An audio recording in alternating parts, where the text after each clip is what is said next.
Okay, all right. Well, today we will look at more on pandas. Let me clear all of my outputs.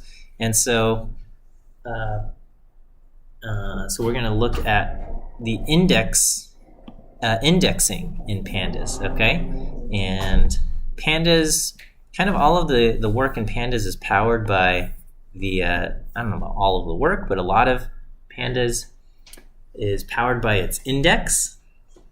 And so if you understand how the index works, I guess I should say, not if you understand, it's going to be important that you understand how the index in pandas works, because that's going to affect a lot of other stuff. Versus like in R, so if you think about R, everything in like the data frames and vectors, it's all kind of positionally based.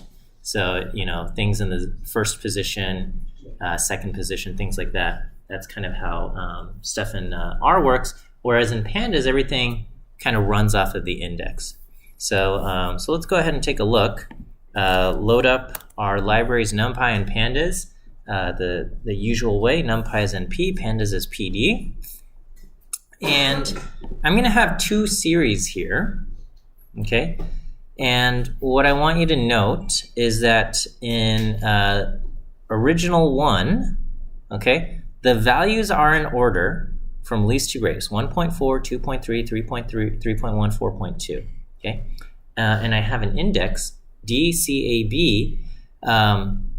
The 0.4 corresponds to the D, the 0.3 corresponds to C, 0.1 corresponds to A, 0.2 corresponds to a B. So you can kind of see the role of the index, as well as also just kind of the values here. Original 2, something similar, except these are not already in order. We have 2.2, 3.1, 1.3, 4.4, but again, the 0.2 corresponds to B, 0.1 corresponds to A, and so on and so forth. Okay, so when you create these series, the order of the index or order of the series is preserved as far as just the creation of these. So there's no kind of automatic sorting or anything based on the index. Okay. However, all right. So here, if you create a series where, or if you create a data frame where both columns or multiple columns, they have the same index. Okay, so here I'm just taking original 1, DCAB, and then original 1 just times 2.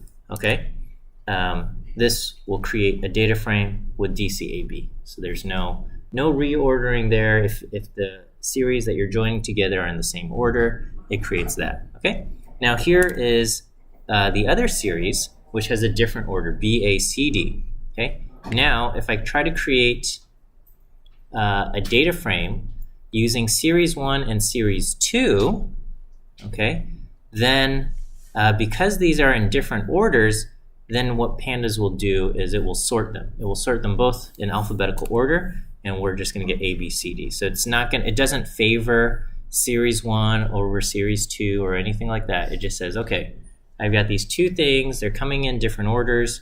We're going to go ahead and just sort the index and match them up that way. Okay.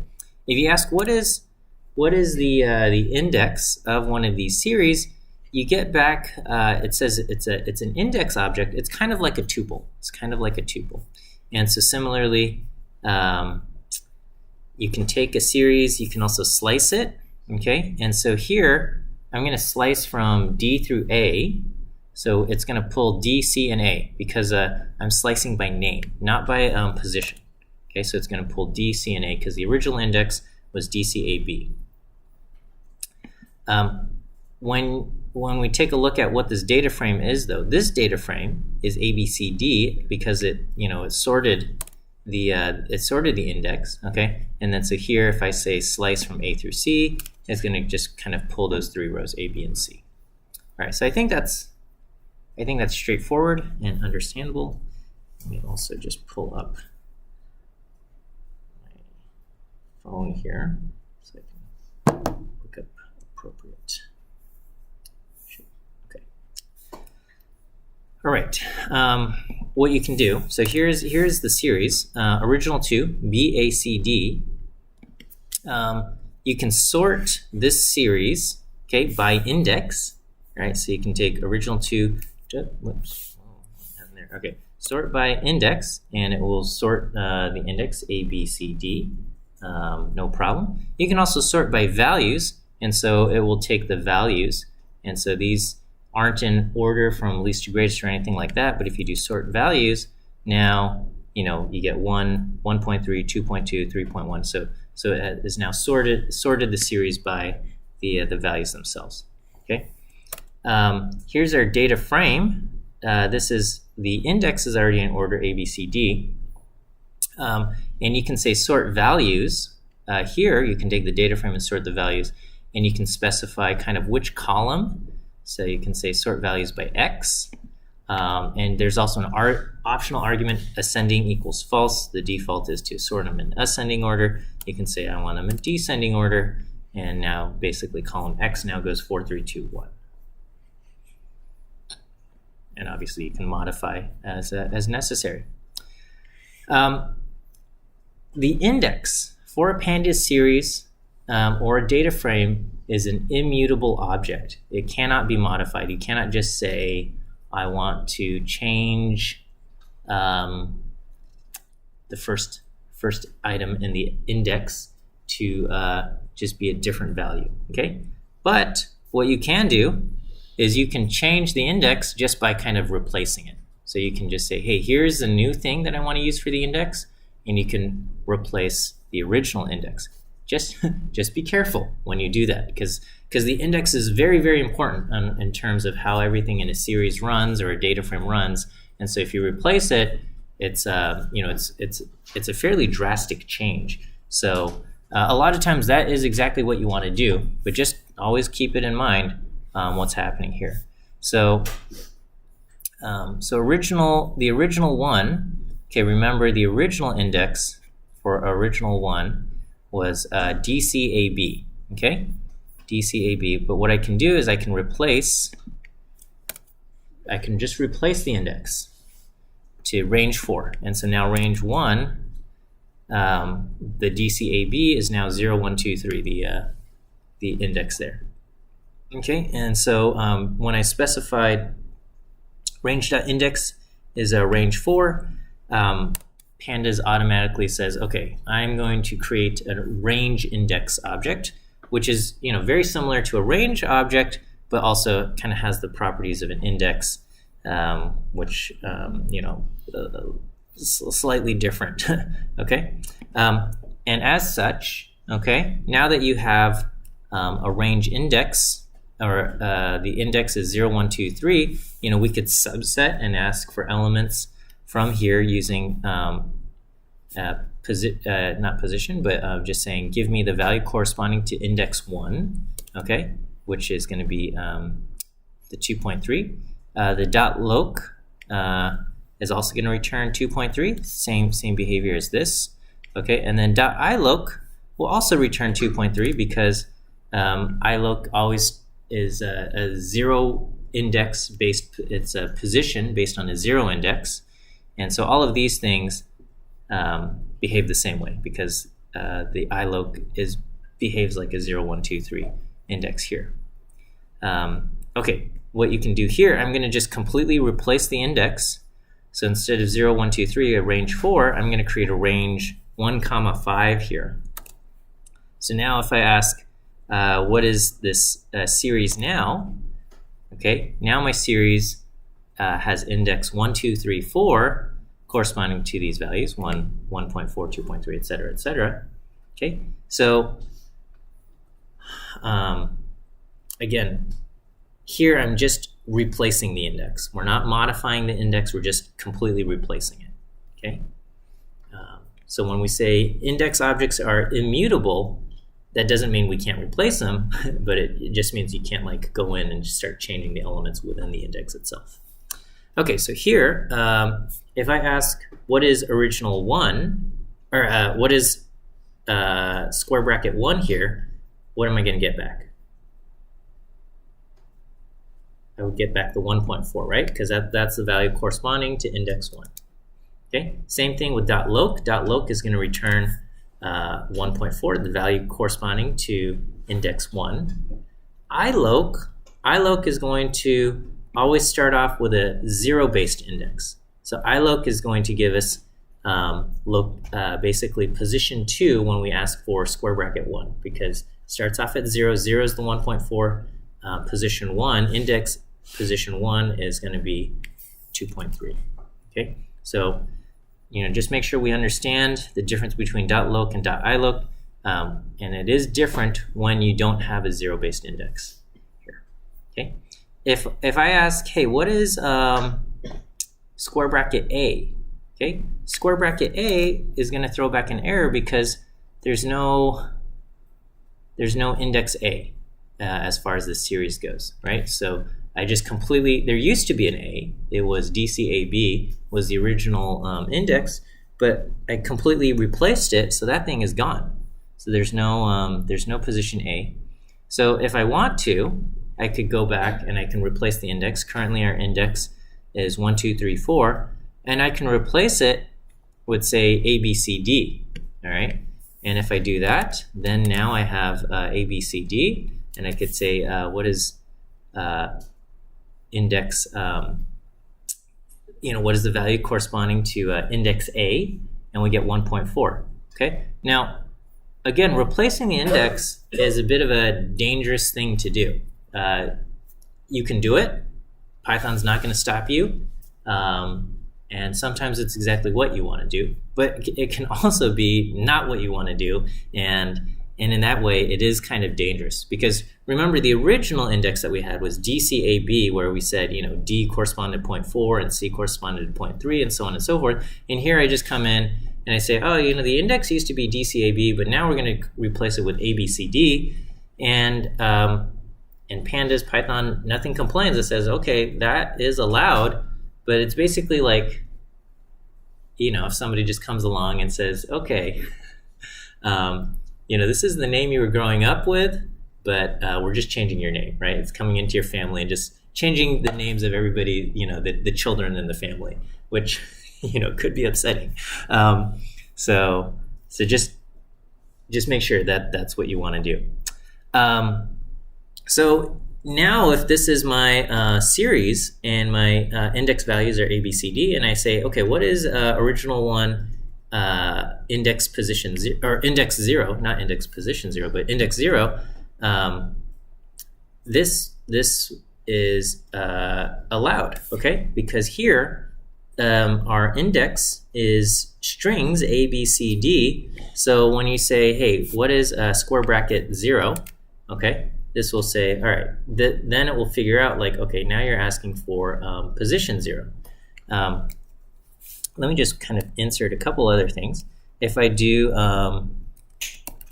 original.loc 0 though, okay, this will return, okay, this returns an error, okay, because I think, okay, it took a while to figure out that it was going to be an error. Okay, because .loc is explicitly asking for the index, right? So square bracket, when you just use square brackets without the .loc, it's going to kind of try to guess. It's going to say, if you give it as 0 and it's string-based indices, it's going to like go off of kind of index position. .loc will return a 0. iloc 0, no problem. That's a 1.4. .loc with A, that's no problem. Okay. .loc just A here, we're going to get an error because we're basically giving an object named A, and it's going to say there's no object named A. So when your index is strings, you got to make sure you put your the thing in there with strings there. Okay. Okay, and again, here I go, just replacing the index once again. This time, though, I'm going to get an error because my series is length 4, and I'm going to provide an index with a length of 5. And so it's going to say, oh, I can't do that, okay? And it says here I get the expected axis has 4 elements and the new values have 5 elements. So that's actually a helpful error message. Sometimes your error messages are not as helpful, but here this one is like, you're giving me an index too long, okay? And similarly, we've been dealing with a series, but you could do the same kind of thing with a data frame, and I can just say, all right, my data frame, I currently have A, B, C, D, and we're just going to replace it with JKLM, and there we go, all right? And so we have, so what used to be A, B, C, D, where it matched up, the 0.1, 0.2, 0.3, 0.4, that's now JKLM. So that's what we have, okay? There is another thing. Yes?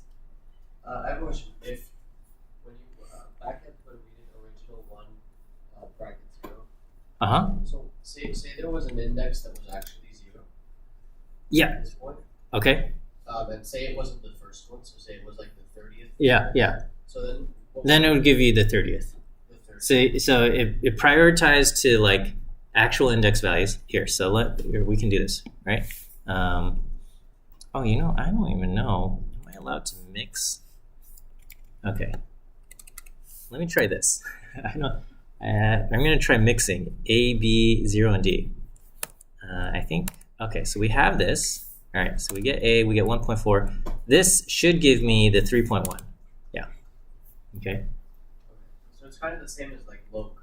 First, it looks. It basically does loc first, .loc first. And otherwise. And then if it can't figure out .loc, then it'll go to position based. So here, wait, let's just double check this. Okay, so now if I do 2, it doesn't like this. Key error 2. Okay, so now I have I guess if I have a mix of numbers and, let me see, let's try this. Okay, so we have an index object type. All right, so if here, let's try this. Okay, so that's no problem. But if I give it something that doesn't exist, like position 1, it doesn't like it. But if I replace it with all strings, okay, that's what we have there. Now it will go positionally. Okay. So I guess if you have a mix, then it doesn't quite know what to do. Yeah. Probably not best practice, but I suppose it could arise. But yeah, if you have, I don't know, are there other scenarios that you have in mind? No. Or maybe? Okay. But I'm just trying to wonder, like, why would you use .loc instead of just the regular? .loc is strictly requires the index, and if you just use the square bracket 1, there is like just a tiny bit of ambiguity in terms of, are you talking about the index position or the index itself? And .loc will always be index, and it will never go off of just index position. And .iloc will always be off of zero-based index position. So it kind of reduces the ambiguity, which in general is better practice. Because as you're reading, the computer is going to figure out what to do, right? It just follows these directions and stuff. But as a human, when you read your own code back later, and you want to kind of keep in mind what you've done, having less ambiguity is generally a better thing. Okay. All right, we have another, let me give you your first view quiz answer. What is today? Today is week 5, Wednesday. Your first answer is C. C as in cat. C. I'll throw that in here.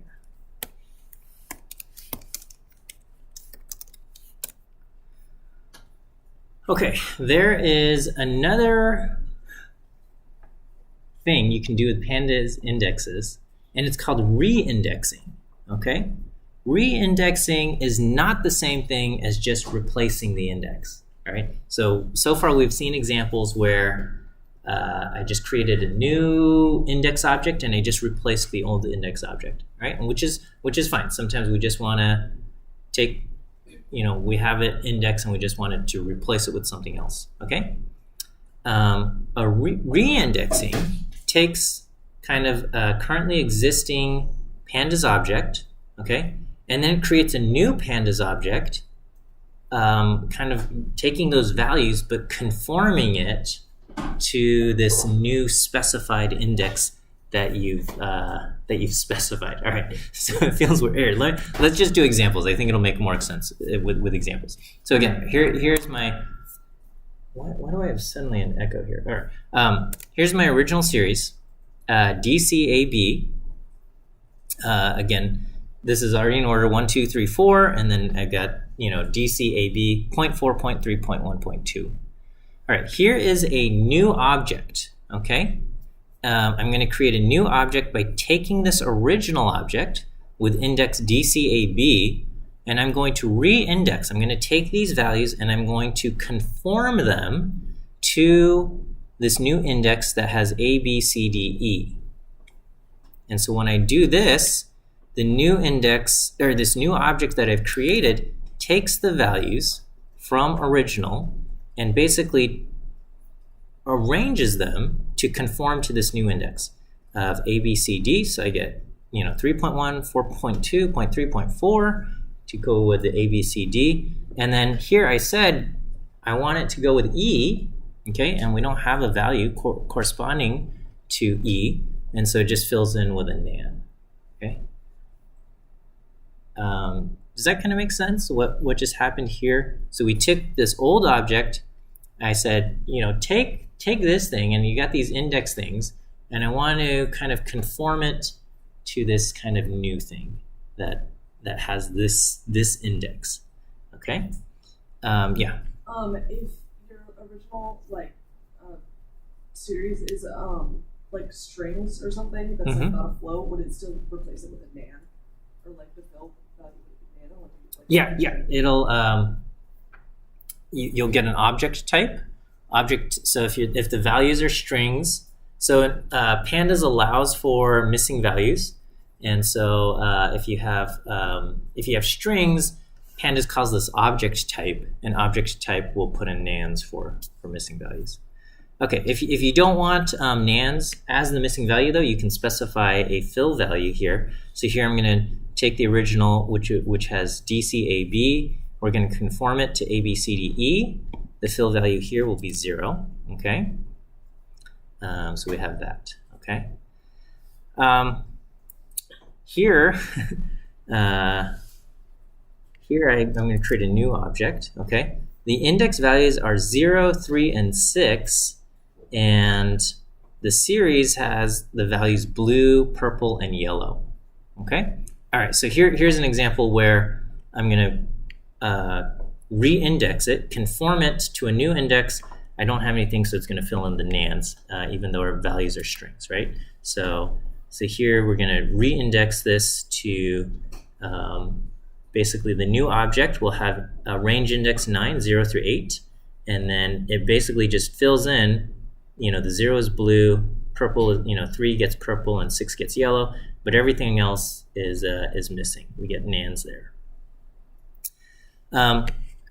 What I can do is we can do something called forward fill, and whenever there's a missing value, as far as the re-indexing goes, it will kind of fill the values in forward. So the blue gets pushed forward into the nans in positions 1 and 2, purple gets pushed forward through the nans in 3 and 4, and then yellow gets pushed forward into the position 7 and 8. Okay, and then you have kind of the corresponding thing, which will be backwards fill. And so basically, the purple, which is originally in index position 3, that will backfill into positions 2 and 1. And yellow, which is originally in 6, will backfill into positions 5 and 4.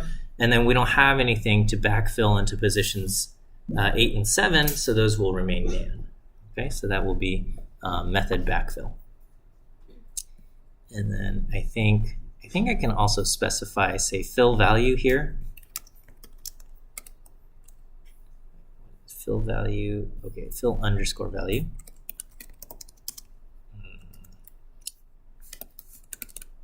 Okay, and so that will, you know, in terms of things that are truly nan, in this case it'll backfill the with whatever we want. Yeah. Is like this re-index thing, is it like in place?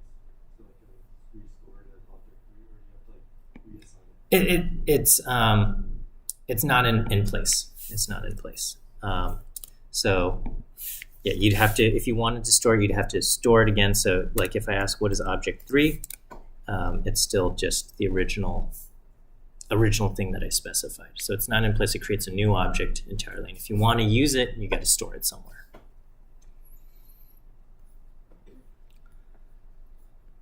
Let me see. I think most of these things have a in place equals. Maybe not. Okay. Let me see. Pandas reindex. Let's see what our optional arguments are. Okay. Method, copy, level, fill value, limit, tolerance. Okay. Columns, new labels, axes, methods. So backfill, forward fill, nearest, we return a new object, even if the past indices are the same. Default true, copy false. Okay, maybe we should say copy false. Let me just see.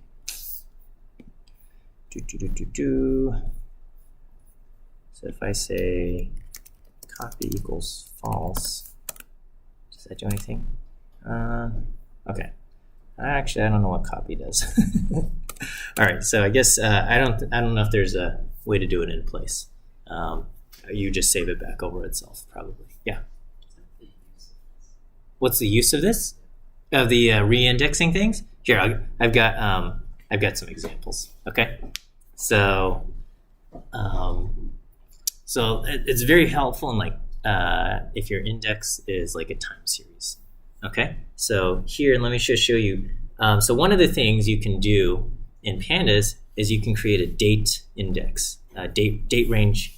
What is it? A date index? No, I don't know. Okay, so anyway, here I'm going to do pandas.dateRange, and here I'm going to say January 1, 2010, and we want 6 periods with frequency D. Okay, and so all of these things are very helpful. So you can just do pandas date range, and you will find the documentation, and there are let's see, all kinds of stuff. Let's see, if frequency is okay, well, lots of examples. So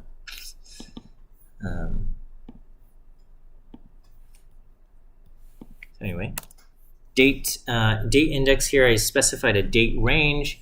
And so if I say 6 daily frequency things, we get 2010 January 1 up through 2010 January 6. Here I can create just a series or a data frame where our index will be our date range, and here I'm just making up some numbers here. Okay, so you could imagine, I don't know, the price of some commodity. And we'll say on January 1, it was $100. On the 2nd, it was 101. On the 3rd, we have a missing value. On the 4th, it was 100. On the 5th, it dropped down to 89 and 88 or something like that. Okay. Did I just accidentally duplicate this exact same line? I think I did. Okay, whatever. Here, I'm going to create a new date range. And let's say we want to start just a few days earlier, okay? And so here I create a date range starting in December 29th and I ask for 10 days, and this is my new date range object, okay? And then I can take this original data frame and I can re-index it, right? And so this will match up the days in this case. So it'll kind of fill in NANs for, say, December 29th, the 30th, or the 31st, and a NAN for January 7th, which is kind of what we have here. I can also use backfill, all right? And so what backfill will do is that the re-indexing kind of introduced these NANs back here on the 29th, 30th, and 31st, and also introduced a NAN for the 7th. And so using backfill, we'll take this value 100 and kind of filling it backwards, okay? Now, one thing you'll note is that this value on the 3rd is still a missing value. So because the missing value on the 3rd is not something that was introduced by the re-indexing, it's not going to go in and replace that, okay? Backfill only replaces NANs with values if that NAN was introduced from the re-indexing process. And then similarly, backfill, we don't have anything to backfill January 7th. And so re-indexing, yeah, I would say, what's the use case for this? It is pretty useful in these kind of time series things, because often you will have like maybe values at the end of the week. Maybe you'll have some intermediate values or something. And if you want to kind of rearrange stuff, right? So I don't know, let's say you were keeping track of your weight and you have like this journal, you step on the scale and you do these things, but you forget to do it every single day or something. And so, your values, the actual values that you stored, maybe you have like 20 values in the month, but if you want to kind of like fill it out for the entire month, you can re-index it to, all 30 days in the month, and then forward fill or backfill, or I guess leave it as NANs or something. So then you can kind of plot it against, some kind of an axis where you're, things will be spaced out appropriately.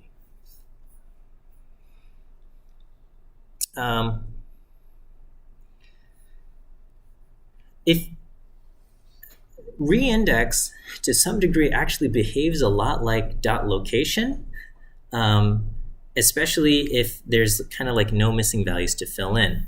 Okay, so here is, I'm going to create a data frame with index DCAB, and then if I just say, hey, re-index to ABCD, then it repositions everything. Same thing is going to happen if I say dot loc ABCD. Okay, so in this case, it's like, hey, give me the values that kind of match up here, and these two things kind of work in the same way. But the re-index will fill in NANs when you have kind of like new values that are going to be missing. And I would say this is, the use case where you want to do re-indexes, where like you want these new, kind of new things, but you're going to kind of fill in NANs or something like that. Okay. Whereas if you say, hey, dot loc, you're going to get an error because it's going to say, I don't have something to return for index E. So we get a value error. There's a whole bunch of like, I guess, modules that it goes through, but it will say E is not in the index. So that's a helpful error message. Okay, your second view quiz answer is the letter D.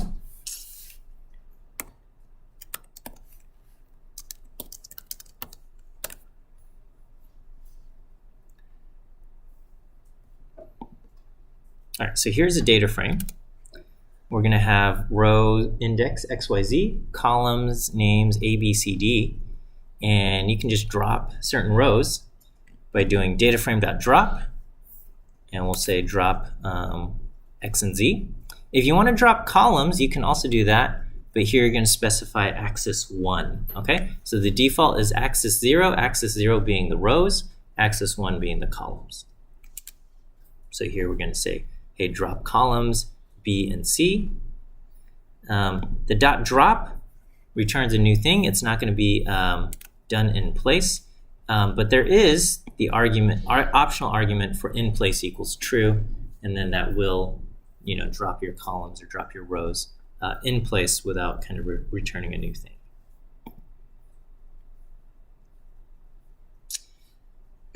The calculations, when you do math in Python or with pandas, it always aligns the index first. So here I've got two series. Okay, series, I got 7.3, 2.5, 3.4, 1.5. Okay, so here I don't have any kind of corresponding here. I got A, C, D, E, and then series 2 has values A, C, E, F, G for the index. Okay, and I've got 5 values here. And so here, if I create a data frame, okay, what the data frame will do is it will try to align these two indexes, and where it can't, it's going to kind of fill in missing values. So here, for series 1, it says I don't have an F or a G. For series 2, it says I don't have a D, so we get nans here. Even if I don't create this data frame, if I say, hey, take series 1 and add series 2, it will do this, right? And it will give you the results of what happens after it tries to align the values. So, for A, it does the 7.3. It aligns the A, 7.3 and the 2.1. Okay. For the C, it aligns these two things and gets 1.1. For the D, okay, it takes series 1 and says D's value is 3.4. Series 2, there's no D value for index D, so it returns a nan. Okay. It goes and aligns the E's, which is positive 1.5, and over here it aligns the E with negative 1.5, and it gives us a 0, and then we get nans for F and G because one of these things doesn't have anything. Okay. Similarly, you can do series 1 dot add series 2, and it gives us the same result. And then again, just for reference, these are the values. When you if you want to do additional things, like rather than get missing values, right? So when it can't match up D in series 1 with something in series 2, you might say, well, you know what, treat this thing in series 2 as if it were a 0, okay, for addition or subtraction, or treat it as a 1 if you're going to do multiplication or something like that. And if you want to do something like that, you can't just do series 1 minus series 2 or series 1 plus series 2. You would do series 1 subtract series 2, and then you would use the optional argument fill value equals 0.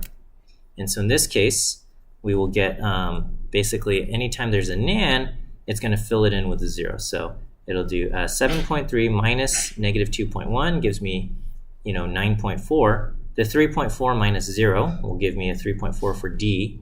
And then F and G, it'll basically be 0 minus 4 and 0 minus 3.1. And that's what we get there. Okay. It feels a little bit strange, but you can also do right-hand subtraction. So it'll basically do the right-hand side, in this case series 2 minus series 1. So you're doing series 1 right-hand subtract. Okay, right-hand subtract. And basically you get the negative, the opposite, what is it? The additive inverse of the left-hand subtract, right? So that's what we get here, okay? Similarly, you can do star for multiply, and it's going to align them. And if there's a missing thing, it's going to return a nan for the missing things. If you want to have a fill value here, you can do like fill value equals 1, and you do S1 dot multiply S2, right?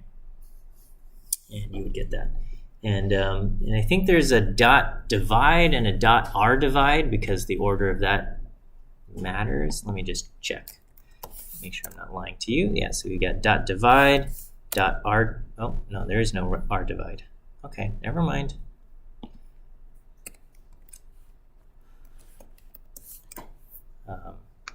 Okay, so we have that. no right-hand divide, just right-hand subtract. So we have that. Okay. Okay. If you have data frames, if you have two data frames, you can also add or subtract them as well. And so here I've got data frame with the index and I just picked some arbitrary states: Ohio, Texas, Colorado, columns B, C, and D. And then data frame 2 has rows Utah, Ohio, Texas, and Oregon in columns B, D, and E. So here I can say, hey, take data frame 1 and data frame 2, and pandas will align the row index and align the column index. And basically, there's only Ohio B and Ohio D that is common to both, and Texas B and Texas D that's common to both. And everything else either is missing in one or the other, and so we get, a whole bunch of nans here. All right, and so similarly, we can do data frame 1 dot add to data frame 2, and we can specify a fill value equals 0, and we have that. Oh, look, we do have dot rdiv. Okay, so it's not rdivide, it's rdiv. Let me just see. Okay, so I got S1 divide S2, and it's rdivide. Okay. So there is right-hand side division, but it's rdiv. So I just had, and I guess we have mul and multiply and r mul and r multiply. I'm trying to think, when would we use r multiply?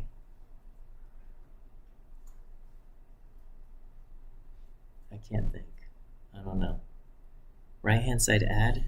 Is there a case where right-hand side add would be different from regular left-hand side add? It seems weird, but they've included it. So I'm trying to think. I'm like isn't one of the basic rules is like you flip the order of addition and it's like going to be the same? I don't know, but yeah, okay. So we have that floor division and then exponentiation. I mean that's obviously going to make a difference. R power and things like that. Okay, but again, the key here is that it will align the indexes. So so that's going to be kind of a very important thing for all of pandas, is that it always aligns the indexes and tries to do your operation here. Okay, so we can also ask for things like summary stats in a data frame. So here I've kind of just created this arbitrary data frame, A, B, C, D, E, F, G for the row index. The columns are called 1 and 2. And you can do, give me the sum, df.sum, and it's going to go column-wise, and it will skip basically the nan values. So it's going to say, hey, the sum of column 1, all the values in column 1 are this. The sum of all the values in column 2 is this. And it just skips the nan values, okay? If we say axis equals 1, it's going to sum across the rows. All right, and so it's going to do 1.5 plus whatever. It's going to sum the entire row. It skips the nans, so we get 1.5, 1.5, or I guess it fills zeros for the nans here. So we get a 0, a D, we get 0, and so on and so forth. We can say, I don't want it to skip the missing values. So you can say skip NA equals false, and then now we'll get nan values. It's going to say, well, if you got a missing value and you try to add a missing value to anything, then the total sum is also going to be missing. Okay. Similarly, you can ask for the mean. The default it'll go down the column, skip the missing values, and calculate the mean of the column. And you can do axis 1, and it'll calculate the mean of the rows just fine. All right. Similarly, you can do dot min. It'll find the minimum value of each column. Okay. There is another function called IDX min, IDX max. Okay. So df.min will find the minimum of each column, dot max, and obviously you can specify axis equal 1 if you want the row minimum or row max. Okay. The IDX min will return which row. So if you say IDX min and the default is it's going to search the column, okay, it will give you the index of the minimum value, returns, and if there's ties for the minimum, it will just kind of return the first one. Okay, so here it will say for column 1, okay, the minimum value is 1.5, and that was found in row A, okay, or index position A. In column 2, the minimum value is negative 4.5, and that was found in index position B. So it gives you kind of the minimum value in each thing. I can do IDX max.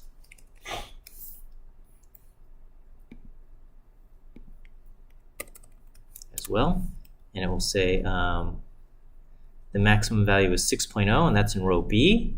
Maximum value is at 4.0, and that's in row G. Okay, and then you can also say axis equals 1, which is much less I don't know, maybe it's still interesting. The maximum value occurred in column 1 or something, and here you get an and there. So you have IDX min, IDX max.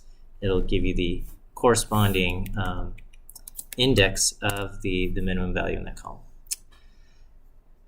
Okay, last view quiz answer, and then just a couple more things. So question 3 is E.